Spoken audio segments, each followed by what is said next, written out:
Good evening and welcome to the Channel Studios here in London with your international news around the world in 5.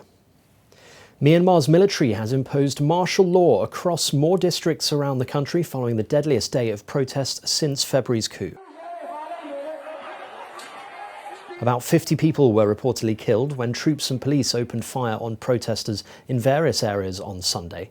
Most of the deaths were in Yangon. Aung San Suu Kyi's case was adjourned to 24th of this month. Ms. Suu Kyi has been held at an unknown location since the coup. On Monday, she was due to appear in court, but the virtual hearing was adjourned due to internet problems. In total, it's thought more than 120 people have been killed during the crackdown. Meanwhile, Dutch voters look set to give their Prime Minister a fresh 4-year mandate in a national election between Monday and Wednesday this week that is seen as a referendum on its handling of the coronavirus pandemic. Mark Rutte, seen here voting in the last general election, is a popular figure in the Netherlands and has been Prime Minister since 2010, making him one of Europe's longest-serving leaders. Meanwhile, German Chancellor Angela Merkel's party suffered its worst-ever election result in 2 key regional votes. Earlier results showed a marked drop, widely blamed on public anger at the response to the pandemic. Mrs. Merkel is due to step down in September after 16 years in office. Tens of thousands of women have turned out to marches across Australia protesting against the sexual abuse and harassment of women in the country. The so-called March for Justice rallies were spurred by allegations of rape and sexual misconduct lodged against members of Prime Minister Scott Morrison's government and political party. The protests took place across 40 cities, including the major capital cities of Canberra, Sydney and Melbourne. Organisers say it could be the biggest uprising of women that Australia has ever seen.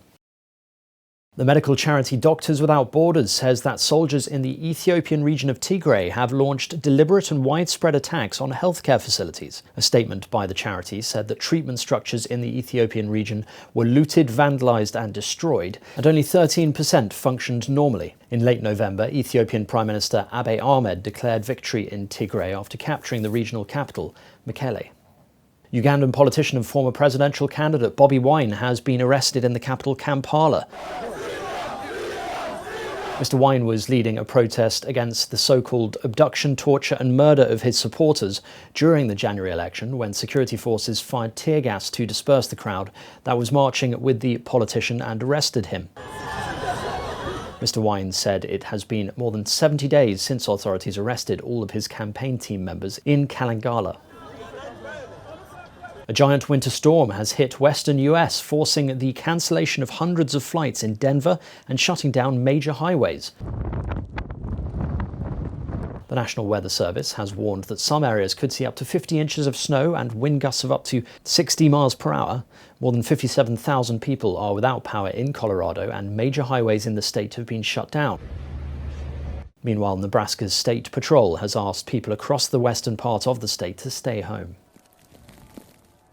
The Chinese capital, Beijing, has been covered in thick brown dust in what has been called the worst sandstorm in a decade. The apocalyptic skies are the result of heavy winds blowing in from the Gobi Desert and parts of northwestern China.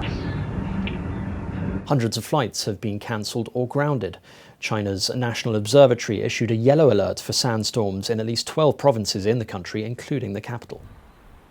And finally, Egyptians have found an alternative to winter snowboarding, sliding down salt hills. With no snowfall during Egypt's winters, enthusiasts living in the canal city of Port Fouad have been substituting the lack of snow with these salt hills, an activity made popular this winter season. The hills are run by a government-owned company which exports the salt abroad for melting ice, and therefore the crystals are not at risk of contamination. The site is currently open for free for visitors from inside and outside the city in an effort to encourage local tourism. And that's your international news around the world in 5. Now back to the Channel Studios in Lagos.